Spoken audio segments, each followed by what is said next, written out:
Suicide does not see race, does not see ethnicity.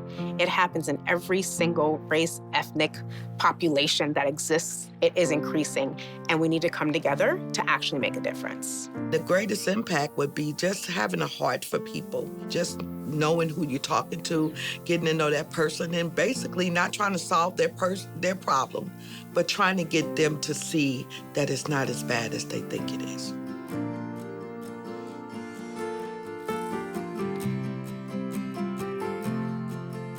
In 2005, the National Suicide Prevention Lifeline number was initiated. It was the idea of a man who actually lost his wife to suicide after she was dealing with postpartum depression.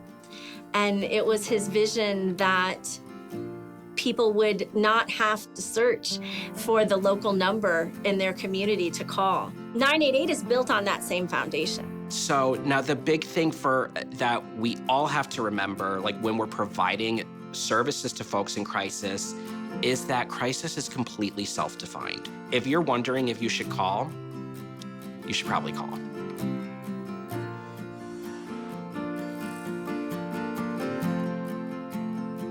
So when a person calls 988, they're connected to a crisis counselor. And that crisis counselor is trained and is able to provide support. A caller can expect to discuss alternatives to suicide, talk about coping skills, talk about resources, and ways to move forward beyond the call. When you call on behalf of somebody else, what we do is we take every call like a crisis. So we ask questions about who they're concerned about, but we're also at the same time providing emotional support to the third-party caller as well. So there are a number of misconceptions about crisis chat and text. The conversations, they're not scripted. There are things that we might need to assess for. There might be steps we need to cover. But the conversation itself has the potential to be just as authentic, just as human between two people as any other medium for communication. When people are having one of the worst days of their life, they can call us, they can chat, they can text.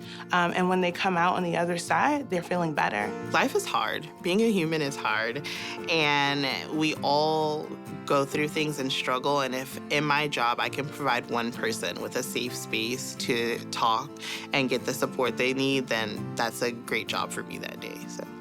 There is a lot of people out there that are struggling with suicidal thoughts and that are struggling with suicidal behavior, that are struggling with hopelessness and depression and anxiety.